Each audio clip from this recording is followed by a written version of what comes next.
Good evening. Welcome. I'm John. I'm the event director at Literati Bookstore. We're pleased to welcome Alice Randall in support of her new novel, Black Bottom Saints. She'll be in conversation with Nate Marshall, author of the new poetry collection, Finna. You heard me as you came in, but there's some Zoom etiquette. We just ask that you keep your video off. You're muted, and you will remain muted. This speaker view is probably the ideal way to experience the event this evening. The chat is closed, but I will be present in the chat to drop links to purchase books and more in that chat window, so you can keep that open if you'd like.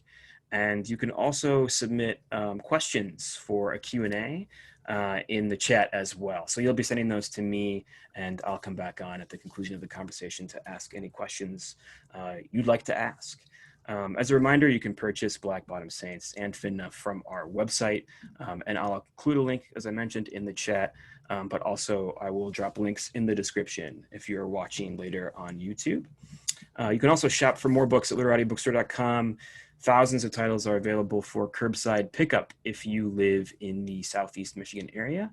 And in lieu of a book purchase, we'd also ask that you consider a $5 donation to sustain our virtual programming. So whether you'd like to think of that as this week or this month's or this year's subscription to our programming, you can make donations at literatibookstore.com/donation.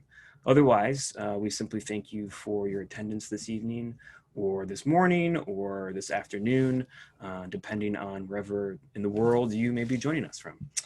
So without further ado, I'll introduce our guest this evening. Alice Randall is the Harvard-educated author of novels including The Wind Done Gone, Pushkin and the Queen of Spades, Rebel Yell, and Ada's Rules.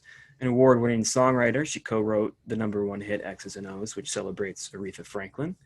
With her daughter, Carolyn Randall Williams, she co-authored the acclaimed cookbook Soul Food Love, which won the NAACP Image Award, and the young adult novel The Diary of B.B. Bright, Possible Princess, which received the Phyllis Wheatley Award.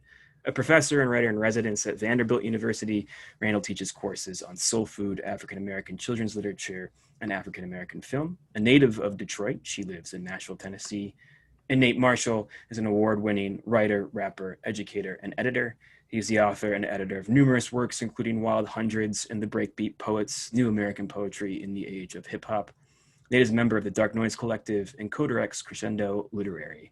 He's an assistant professor of English at Colorado College, and is from the South Side of Chicago.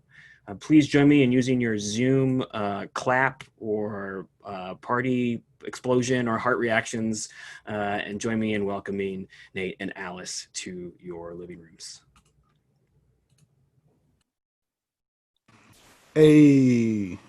Nate. I'm so excited. This is like a lifetime. They left out the most important thing in my bio. I got to teach Nate Marshall when he was still a teenager and undergraduate at Vanderbilt. That is true. Yes. This is exciting. This is very cool to do. Yeah. And it's so exciting. And they left out that you got your MFA at Michigan. At the University of Michigan, yeah. Yeah, and you're the more important writer in this room tonight. But I disagree. I was thrilled that I once upon a time got to write a recommendation for Nate Marshall and to go to Michigan, and they were smart enough to realize they need to seize him. And they awarded him many awards while he was here. But it is a thrill for us. And now we're both professors. Yeah. And to come back, I've never had this experience to be actually sharing a virtual stage, with someone who I've seen grow from a brilliant young artist, writer, into an amazing, full-grown force in the arts community. I'm thrilled. Thank you. Do you want to read first? How should we? I know we're still. You read first. Okay. First. That was a good setup for you, that you read first. Show them how. I will read first. I'll start with Step. Great. Yeah. This is called Step. Learn this or get out my house is how Mama started my dance lesson when I was a boy. And Mama was off. And suddenly she was high school sized and spinning a hole into our old carpet. The basic is letting the bottom of each heel tap and snap back to the beat. You only gotta find one simple step, and you can always come home to that after anything fancy you might try. First, you gotta follow and then lead. And once you and your partner are real enough, there really ain't no lead. In Chicago, we call it stepping, but perhaps every black neighborhood has some version they call swing or bop or hand dance or hustle. I mean, to dance, to take my partner's hands and spin in such a way our bodies blend into a single downbeat. Love that. I just love that. I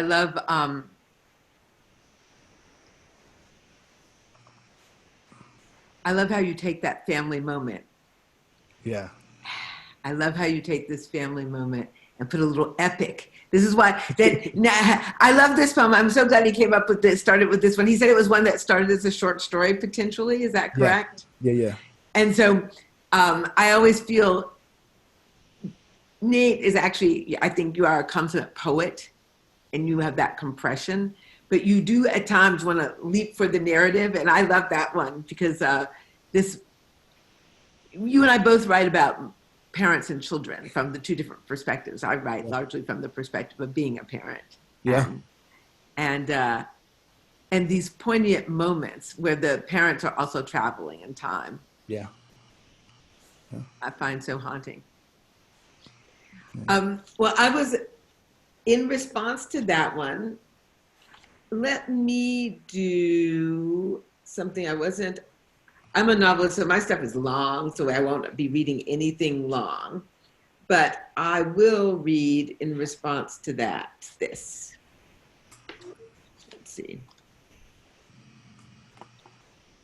I'll read something. Ziggy is the main character of my novel, and he's got a mama too. This novel is in the form of a Saints' Day book, so it's 61 entries. Every girl who walked into the Ziggy Johnson School of the Theater received the same first instruction. Chin up, make me believe you're 10 feet tall. Some frowned, some walked particularly upright, some rose on tiptoes. Every girl failed that first day of class test, and Ziggy told them. He never withheld a useful truth. In 1962, on the first day of summer dance camp, a just over 3 feet tall 3-year-old in black leotard and beige tights calling herself Colored Girl chirped, "No one can do that." Ziggy, 5 feet nothing, standing tall in a silk knit golf shirt and summer wool slacks, challenged back. "I've known someone who could do that since I was smaller than you are now." The Natchez Bell. A church-sanctioned campaign to canonize Augustus Tolton began in 2010, 100 years after the Natchez Bell began her unsanctioned campaign. Colored Girl joined the campaign in 2012. The prayer for Tolton's canonization includes words that apply equally to Tolton, to the Natchez Bell herself, and even to Ziggy. And I will say, to Nate and those people in step, who labored among us in times of contradiction, times that were both beautiful and paradoxical. Yeah. Huh. Yeah, I love that. I mean, I think I don't know. I have questions, but maybe we should read a little more. But Will you read When I Say Chicago? Any chance for that? Yeah, sure. I'll read that. All right, cool. This poem is called When I Say Chicago. Capital city of the flyover, crown jewel of the jailhouse, a town in love with its own blood, a blood browned on its own history and funk, hometown of the riot and the riot gear, the gang and the loitering law, misfit blocks of dark-skinned cousins and thick-knuckled Slavic uncles who call each other their worst names. What this country know about a rust belt dipped in salt and vinegar and sold as marked up and rustic. My city is the city, not your close enough suburb, not subject to the suppression of tape and the tapping of phones. How can you say anything about our blocks and schools and children that you refuse to see? Don't tell us what is wrong with all of our cousins you've never known. You do not govern what you do not love. When I say Chicago, I mean that first Haitian cat who could pronounce it right. When I say Chicago, I mean the stopped and frisked. I mean the euphemism of frisk. I mean the beat down and tight cuff. I mean the drop off in Bridgeport or Mount Greenwood. I mean the lessons taught to an uppity one. When I say Chicago, I mean the lake, and I mean all of it. I mean the candy lady at Rainbow, and the paleta man at Calumet, and the kids careening across the green at Montrose, and the jogger in midwinter daring a death for fitness. When I say Chicago, I mean Cabrini, and Stateway, and Ickes, and Ida, the city I'll tell my kids about in the past tense. I mean the rents that sometimes make me mean Georgia, or Indiana, or Dalton. When I say Chicago, I mean the restaurants with no chairs, just a window, a bulletproof sneeze guard. I mean a Michelin star for all the ethnics slanging their seasoned meats and language. When I say Chicago, I mean my mama's house that was my grandma's house. I mean the neighborhood that was our neighborhood, because we said we'll make a home here and we'll stay.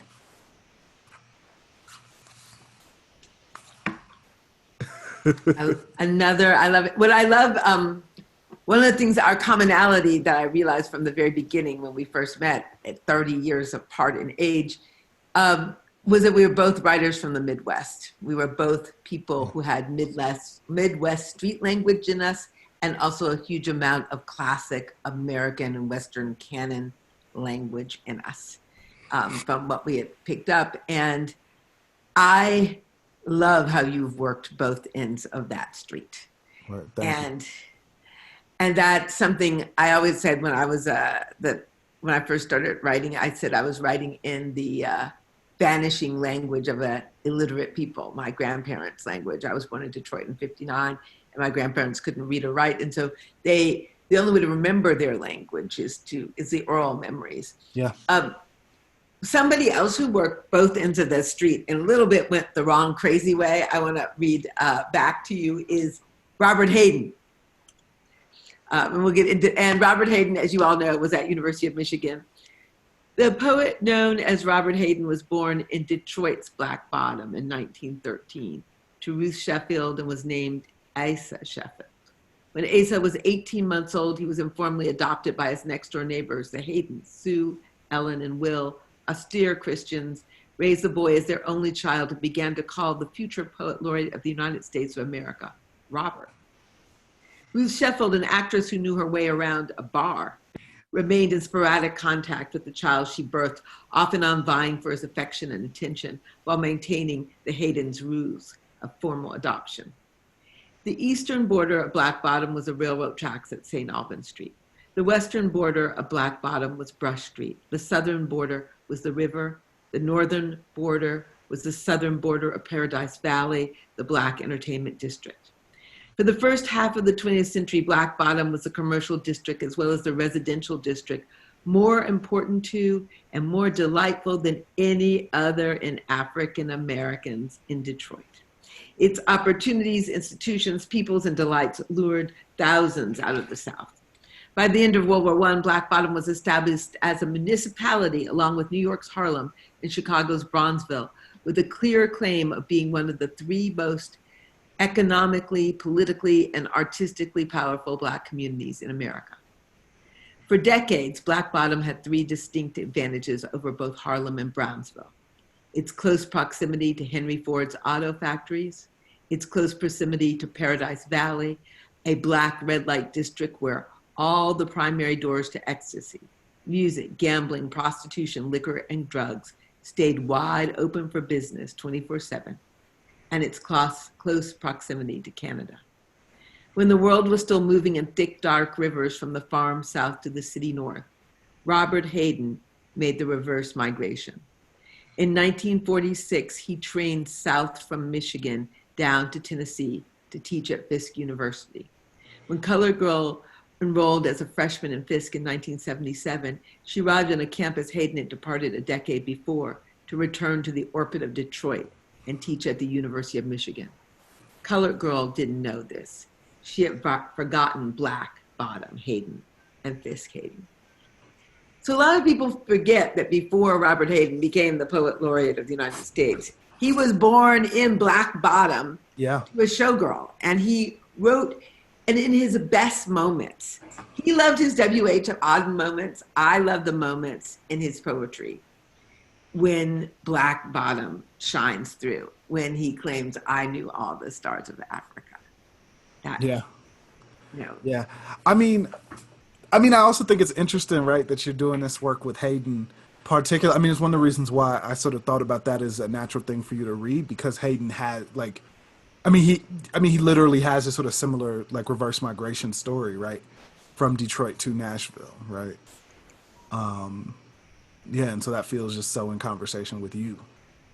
right, because I have went from exactly Detroit to Nashville. We spent time on the same two campuses Yeah. extensively. Although I did not decide to declare that I was a novelist, period, and not a Black novelist, as Hayden does in both in real life and in fiction in the chapter. And then my Ziggy Johnson has to go and come and try to save him. Yeah. Should we maybe like one more round and then we'll just kind of talk? Okay, great. I think that sounds cool. All right. What do you want to do for? Are you going to do? What are you going to do? Are you going to do?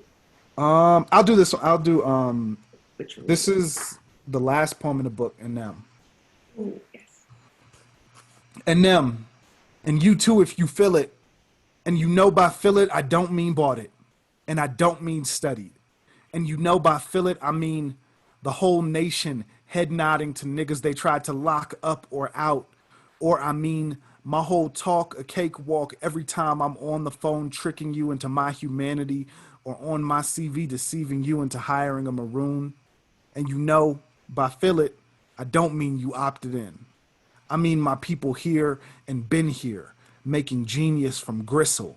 And every moment you declare a renaissance is just every moment you fools been paying the right attention. And we not studying that because we'd rather you pay reparations and attention, my good people, or bad people, or not people. What you do unto the least you do unto me.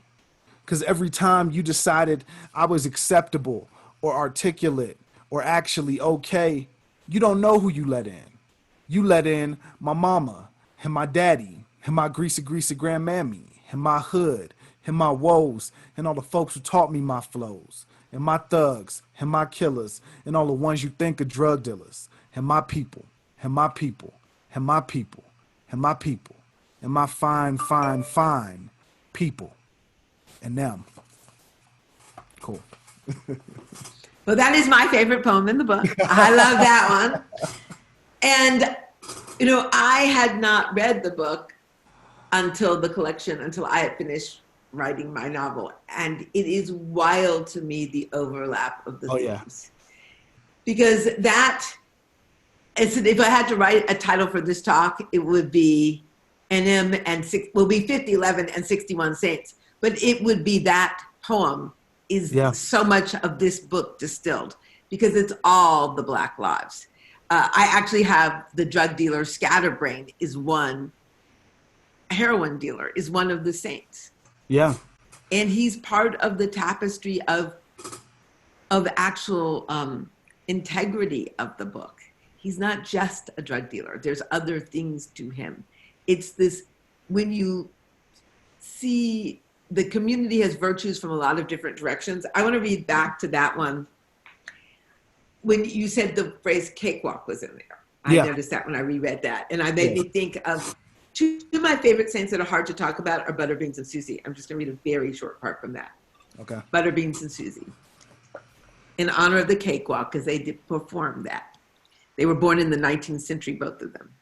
They were prouder than the other minstrels and dirtier than the other vaudevilles. Proud and dirty, Butter and Sue style was delicious. Pride, respect, and sex were the snap, crackle, pop that pervaded their onstage arguments and humiliations. Just when you thought they had gone too far with the insults and they would fall into the shit pit of shame-fueled minstrel laughter, they jumped right back up into the honeypot of love. despite the itch dance and the blackface, despite his too small bowler hat, because of her big lips and his crazy lips, because of her big hips and his crazy lips, any fool could see what they bent the notes to sing. She had a roll and he had a hot dog that just fitted. Every audience was wooed into believing Butterbeans and Susie were luckier than anyone else in the world. And they made many a body in the audience believe they could be that lucky too. And they themselves could be loved. Butter and Sue's act was all about the war between the sexes, but it was also about the war between the races. Hidden in every Butter and Sue stage fight was a love letter that read, "We appreciate each other even when the white world doesn't." And their act wasn't just about love, it was about sex. The church preached that sex will kill you. Butter and Sue preached on the minstrel show stage, on the vaudeville stage, on the Apollo stage, that sex can save you. That's a radical sermon. Yes. Yeah, I mean, so I mean, the thing I'm curious about, or I want to sort of talk about, is like, I mean, I don't know. You said this thing in the conversation that's making me think about this, is the way that I've read this book, and I kind of couldn't help but think about like the Canterbury Tales, right? Because it is this sort of hagiography, and it's this thing like, yeah, there is a kind of main character who we're following, but in some ways it really is less about like the sort of story and the happenings of the plot, and more about like the kind of documentation of these lives, like the glimpses into these lives. You are the first and only person to say that about the Canterbury Tales. And in some deep sense, it actually was one of the starting points of the book. Because even though it's all filtered through Ziggy, each of the 61 saints has their own voice. They tell their story their way. They call it Ziggy's Variations. It's also like the Seven Samurai. It all comes to it's not all the same story. Yeah. Ziggy even points out that, and Mari, the editor, points out, there's two ways the world begins in Genesis, such it is in Ziggy's Variations. So I do think it is the whole of the world, the brilliance of these Black lives, the complexity, the detail, the fact that there's so much virtue, and virtue is a world right there in the beginning of the Canterbury Tales. There's so much virtue, but it doesn't look the way it normally looks, we think, in America. Yeah. You know, one guy's a numbers king. One person is a hitman. There are a couple of doctors, they're lawyers, there are all kinds of artists, but they're virtuous for reasons we don't normally recognize. And that's when you talked in yours about that moment when people see what they happen to witness.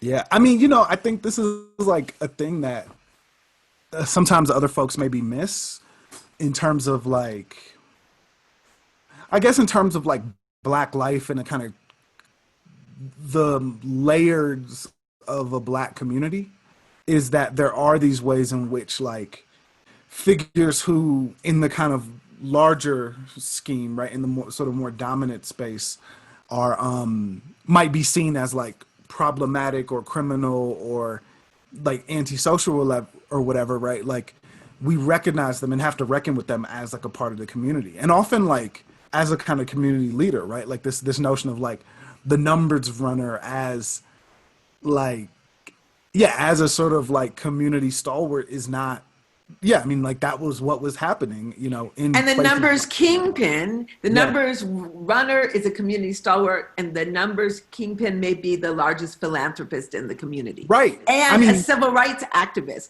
One of the stories that hasn't been told, and I tell that with John White, is that actually we're about to be at the anniversary of the March on Washington. In Nashville, Tennessee, the movement, as in most cities, was funded by numbers bankers. Yeah. Where do you think Black people got the money? Black doctors and lawyers weren't being paid. They had poor clients. Yeah. I mean, there's a guy who was big in Chicago in the early 20th century, I think named Mushmouth Johnson or something like that. And I want to say that the gentleman who owned the first like Black bank in Chicago was his like brother-in-law. And so there's been all this speculation, and there's like evidence to suggest that he was funding like the Black bank. And so that entire community's like potential for access to like banking and credit and all that stuff was entirely dependent on like the sort of so-called illegal trade.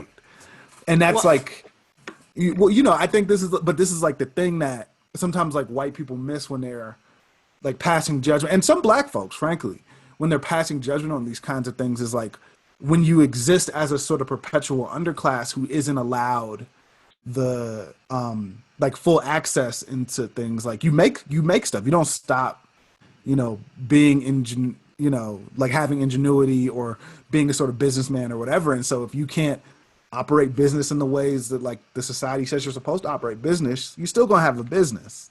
As my grandfather said to me, who was located in Black Bottom, he said, once upon a time, this country said it was legal to own my ancestors. So my grandfather never had great faith or respect for the law. He called that sentence frequently. Yeah. The state said it was legal to own his grandfather. It was illegal to own his grandmother. It might have been legal to own his mama, actually. Yeah. Right? Yeah. So I want to say, because here at University of Michigan, this is one of my saints, Elsie Roxborough. I'm not going to read anything, but what's wild about her and what you're just saying, this woman will produce Langston Hughes plays. She's going to vibe with Arthur Miller. She's going to write important plays of her own, publish in New York powerfully. But she was the first Black woman to attend the University of Michigan and live in the dorms. The reason that happened was because her father was a numbers kingpin. And after she got in, he stopped and sued the University of Michigan because he was a defiant man. And he could bankroll himself. And it took them a year. He had to sue the University of Michigan to let her live in the dorms. And he sent her in a little convertible. And she is the first Black woman who will attend. And then in the Black world, she got so slaughtered in the Black press over one of her plays that she had written herself because people thought her life was so unusual. They thought it was just a fabrication. You know, it wasn't typical. She wasn't writing. So she got slammed from both sides. And Elsie Roxborough ends up probably committing suicide. It's not clear whether it's a drug overdose, intentional or intentional suicide. Right. Her drink, the cocktail in the book is called Stockings in the Sink. But what I then relocate and focus on, she lived before she died. We don't judge by her lotus and worst moment. Let's look at all the plays that she produced and wrote. Look at the theater company that she founded and loved. Look at her when she was engaged to Joe Louis and that she loved him, and her family, her father and his brother, they managed Joe Louis. They were stone gangsters. Yeah. And they thought, everyone else thought Joe Louis was everything. They thought Joe Louis was not good enough for Elsie, that Elsie was going to school. Elsie had to have more than this. But so she had, you know, the patriarchy, the Black patriarchy against her. She had the white world not letting her into the college, typically not giving her full access when she got in. She had the bourgeois, some parts of the Black world saying you're not Black enough. But she kept on trying to redefine herself. Yeah. Yeah, I mean, well, you sort of alluded to this, but I think we should say this for folks who haven't read the book or don't have it yet. You do have this kind of like this recurring thing of the like drink recipes in there. Do you want to talk about like what? First off, did you come up with them or did you find them? Like, how did that come together? But also, like, what was the thinking there? Great question. I found them. They're like found poetry in a sense. I found them, and it's acknowledged in the text of the book that they come from Thomas Bullock, who published in 1917 a collection of cocktail recipes. He's an African-American man who published in 1917 The Ideal Bartender and put his own face on it. So he and Thomas Bullock is one of the saints. One of the reasons I wanted to celebrate and end each chapter with a cocktail, it was two things. One is the most experimental part of the fiction. Joy being radical, Black joy being radical, is the abiding, overarching theme of the book. But it's a book that looks at public and private trauma as well. So how do you keep the focus on joy when you are engaging trauma? And one of the things I wanted to do is what Ziggy loved, the fictional Ziggy loves, is an address to all five senses. And how do you get all five senses in a book? I put them in the cocktail. So you have the sight, the smell, the inhale it, the sound if you're shaking it or tinkling it around, and the feel of it when it's going down. So I also wanted to celebrate this other Black art. There are many underlooked at Black arts in this book, but one is the cocktail recipe. These are narrative taste poems that aren't absorbed, have not been acknowledged as this. That actually Thomas Bullock and Bricktop will have a bar in Mexico, she'll have one in Rome, in Paris. These people are creating narrative, visual and taste narratives and metaphors. So I love celebrating that. The same way there's a character, Tanya Blanding, that she makes little necklaces out of the wrapping from Now or Later candy packages. In your NM, you talk about, oh no, your Chicago poem. When I say Chicago, we are describing even candy and corner stores. I'm thinking, these are places where art material are, that these kids who aren't given watercolors are taking the little wrappers off of candy cubes and making artifacts of significance if we just observe it. So that's what I love, that we both are exploring all of these under-examined places of creativity from little children to old people. Now, did you feel sort of like primed to do the work with the cocktails and whatnot? Because I mean, much of your like work over the last bunch of years with the Soul Food Love book and kind of stuff coming out of it has been around like food justice, food access, etc. Absolutely. You know, that has been since I was about the age you were when we met. I founded that Harvard Friends of Food when I was 18 or 19. I was one of those people like you. You knew you were an important slam poet, an important spoken word artist before you arrived in my door. So you remind me of the little genius. If you know how genius he was, an amazing autobiography wrote, Sammy Davis. People don't know, not if you just know the superficial Sammy Davis, but if you know the real Sammy Davis and what he wrote and did, this was a man who was doing genius work from a very early age. So I did know too that I was doing things with food, you know, trying to cook Viking meals, barley, when I was in 5th grade. I wanted to taste what I remember that literally, I never even heard the word barley until I read it. And then I was trying to get somebody to find me barley so I could cook it. So I have been interested, I've been teaching soul food in Aztecs for over a decade. I now even do advanced soul food. So I'm extremely interested in African-American foodways. And one of the ones that has not been examined that much, and right now there are all these cool, quote unquote, trendy bars and bartender and craft cocktails. And people are acting like some modern people now. Some hipsters invented this. No, Thomas Bullock in 1917 is pouring flames from one cup to another using red wine washes to make one of his drinks look like a bruise on black skin. And that's deep to people who knew Joe Louis and fights. And it's also deep to people having to stand up against domestic violence. These are some powerful cocktails in his world and remixed. I took something from what I learned from you and this idea of remixing and pastiche. And these are not Bullock's cocktails exactly as received from Bullock. They're translations, they're evolutions, remixes. I have sort of one more question, and then maybe like if other folks have questions, you can pass those along to John. But I was sort of as I was reading this book, a thing that struck me is that I think it's like I really like it, and I also think that it feels different than some of the other novels that you've done. Right? Like there's something about this that it's like the least satirical. Like, not that it's, it doesn't have that kind of like laugh out loud funniness that is present in some of the things. I'm thinking of like the Wyndham Gone or Pushkin.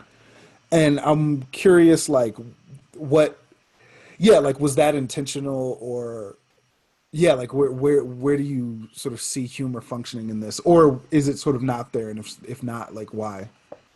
Why is that sort of shifted? I think that's a really interesting observation. I think that for me, this is my strongest novel, but it is also, it's both joyful and it's very sober. It's very grown. I'm 61 years old now. Yeah. It's about what is wise and wonderful. It's not about the irony of dealing with the white world. First of all, it doesn't have satire. It's all Black. There are two white saints, but it's essentially an all Black and beloved world. You can't be a character in this novel unless you are loved. So there's nothing to be in opposition to. It's all nuanced variation of one chord. Even the arpege perfume that wafts through it is a broken chord that still sounds so well. So I think that it is, I'm writing from a position when I wrote this book of having moved from trauma to transcendence. It's at a final state. It's at a place where it's sort of resting, being thankful, and shining light on everything I love. Ziggy, the character, I found a character. He's a little younger than I am now, but he's on his deathbed. He was, died, as many Black men in the 60s did, their life expectancy was about 58 years old. It's hard to remember that. And he dies at 58. And so he's looking back at his life, but it's a life that has not been easy, but has been wonderful. He does get to thrive from survive. One of the things I love about before we turn to questions, is your willingness to claim words, whether it be Finna, Fit 11, NM, these significant words that are not actually have no translation. Yeah.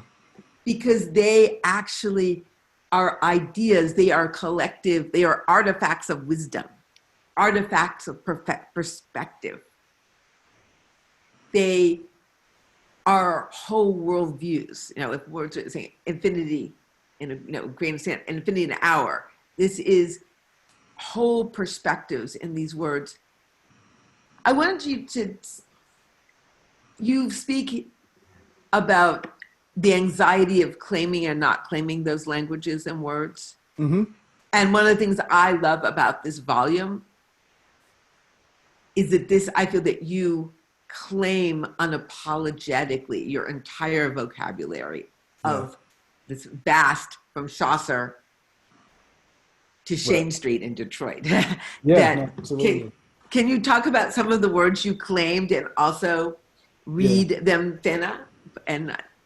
Yeah, for sure. I think for me, it was a big, so kind of the like real genesis of this happened, like the germ of this book, I think really was planted kind of right before, or like as I met you. What I studied abroad in South Africa, I think my junior year or something. And I was like volunteering at this school, and these boys that I was working with, they were they were like, oh snap, like this Black dude from like America, like we never, like all the study abroad students are always these like sort of pasty white girls, so like cool, this is great. And so they had a bunch of questions for me, and like one of their first questions was, what's your native language, like what's your mother tongue, right? And it was because like their whole notion of like Blackness, right, of a certain kind of like Africanness was, you speak English because that's what everyone speaks, but then you have your own language. You speak Zulu, you speak Xhosa, you speak whatever. And I was like, oh snap, I don't have one. Like I'm like fake or whatever, right? And I felt bad.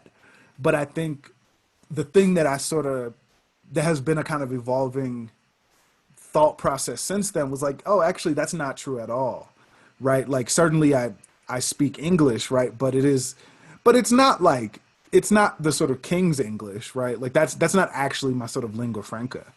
It's much more complex, and it's like rooted, in the experience of like my grandmother, who was born and raised in Montgomery, Alabama, and sent up to Detroit with her sisters to go to high school, because the high schools actually went all the way up there versus, when they stopped at like 10th grade or whatever in Alabama for Black people. And then went, and so like all that is there too, right?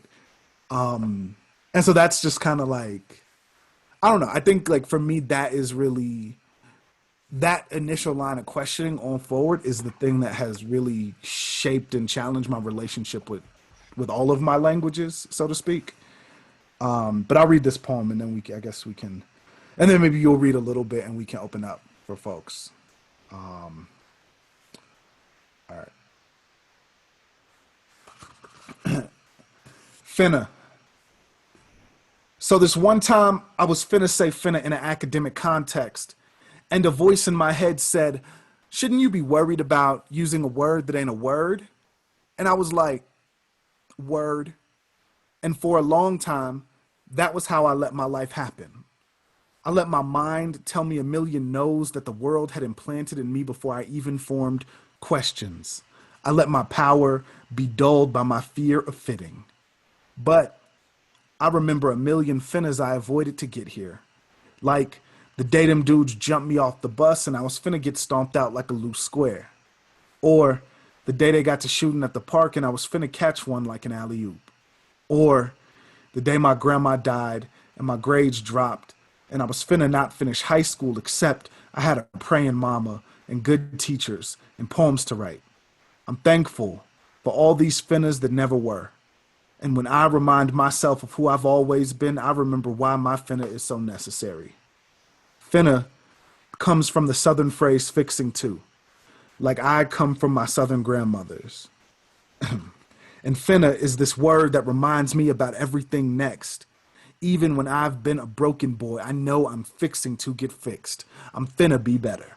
Every dream I have is a finna away from achievement. Each new love I uncover is a finna I unfold. Every challenge I choose to meet and not let defeat me is a finna I fight for. My hope is like my language, is like my people. It's black and it's brown and it's alive and it's laughing and it's growing and it's alive and it's learning and it's alive and it's fighting and it's alive and it's finna take on this wide world with a whole slang for possibility. Cool.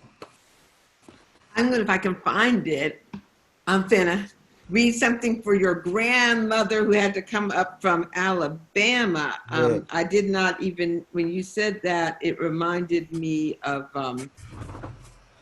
Killer Man. Let's see, there's Scatterbrain. Gotta find Killer Man.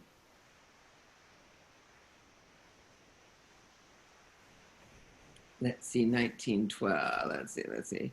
Lucille Ellis.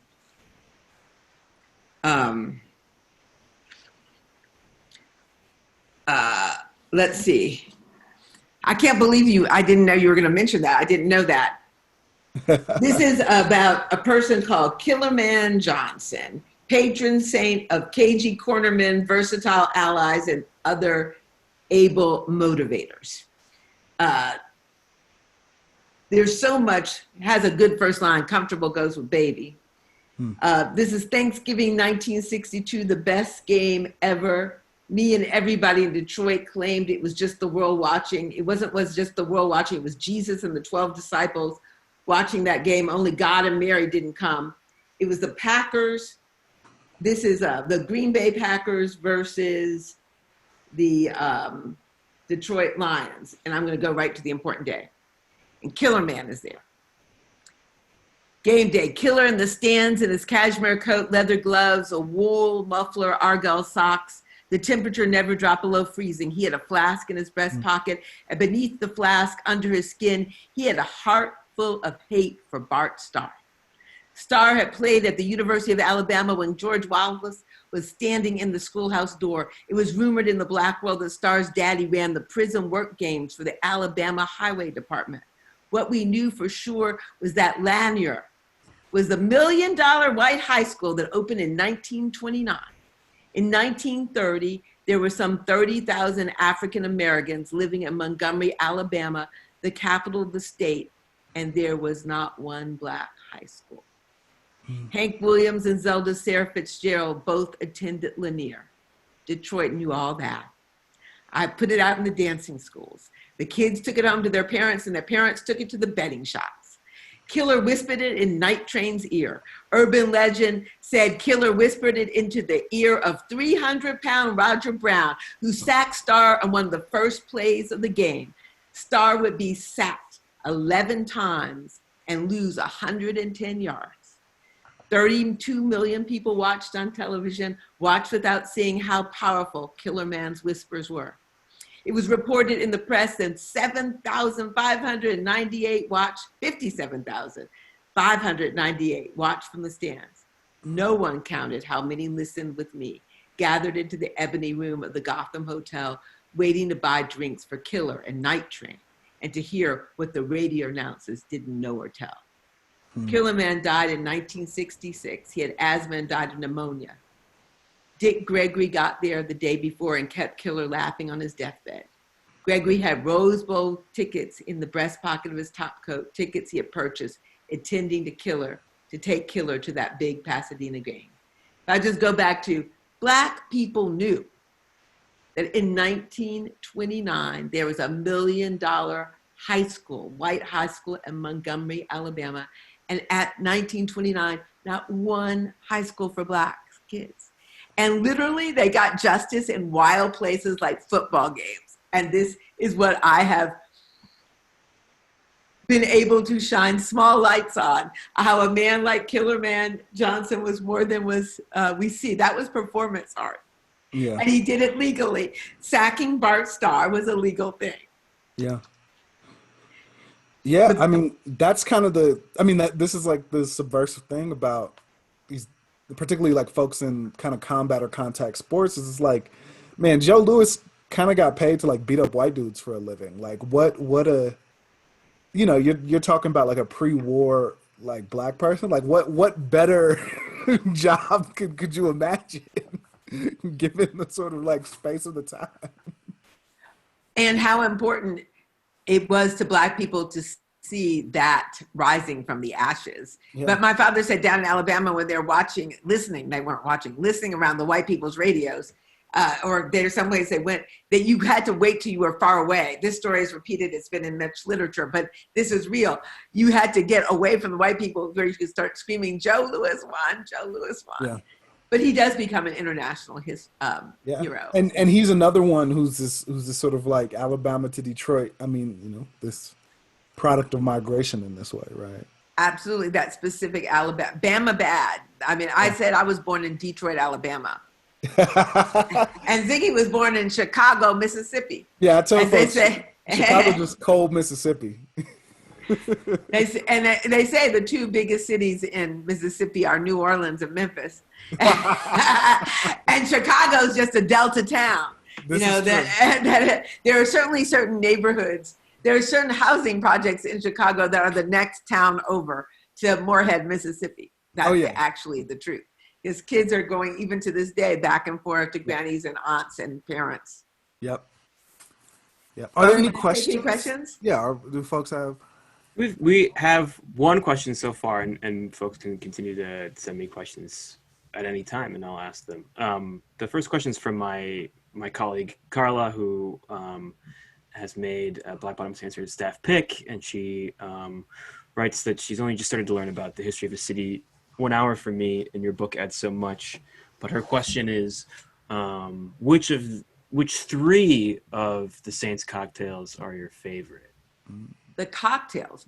Mm-hmm. I would say the three. One is Brick Tops, which has gin and fresh strawberries, and I love that one. I do really like the Last Lick, which has brown liquor with a red wine wash over the top of it that looks like that bruise on black skin. It's in honor of all women who stand up to their abusers. Those are two that I love. Another one, although I don't think anyone should make it, is the Blue Blazer. We have done it, where you're actually pouring the flaming liquor from one cup to another. You have to have some cups that have handles, and you shouldn't do it. But I would say, I Knew All the Stars of Africa is the very first one. It's very simple with just gin and ginger root. And what I love about that is people forget that they were Black hippies in Detroit in 1967. And that hippy dippy character who's built for, is fictional hippy dippy is built on a real hippy dippy. That character, there were a lot of Black hippies in Detroit in the mid 60s. And part of that movement, again, that gets erased from the story, like all the things the Black Panthers did with food pantries and vegetarianism and Dick Gregory. So thank you for asking that question. And we have some sober teenies in there too. Thank you. So again, if anyone has any last minute questions, feel free to send them. We're coming near the top of the hour, but I think I might ask a question that hopefully you're not too tired of hearing if you're doing both of you are doing a lot of Zoom events, but we're curious always at Literati Bookstore. People have a lot of time with their book piles, maybe more time with their book piles than normal. So I'm always just curious to know, in addition to each other's books, what you've been reading and enjoying and might recommend to our community. Yeah. I love Randall Keenan's new book. That collection of stories just is amazing to me. And you think about laughing. It makes me laugh out loud and makes me cry. And I love that book. Yeah.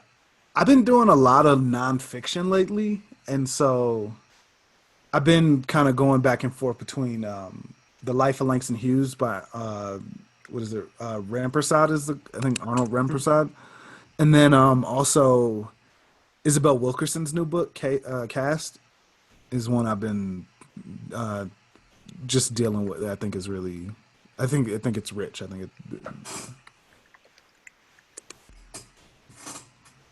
Yeah, that one's been, I think is among our bestsellers currently. Yeah. I love that one, but I haven't really had a chance to read the whole thing yet. Yeah. But If I Had Two Wings is the title of Randall's new book. And of course, I actually have truly, and I'm not one of these people who says that, I have really loved reading and rereading Nate's book. I like reading poetry. I like reading out of the genre I'm writing in. Okay. See, this is interesting because when I was young, you were like, I only like two poets, Nate. I think now the list is like 3 or 4, but you were like, I like my daughter and I like you. That's like what you would always say to me. I didn't. Well, but you both are publishing so well. It keeps me up. I liked Emily Dickinson. One of the things that is interesting, I will say that since this is sort of an intimate reading, that one of the great good fortunes of my life is that one of the writers, the only writer I ever chose to mentor, turned into Nate Marshall. And then I have a daughter, Caroline Williams, Randall Williams, who has turned into an amazingly powerful essayist and is a poet in her own right. I was thrilled when I read about, Nate embarrassed me by, when he got the cover of Poets and Writers, which is amazing.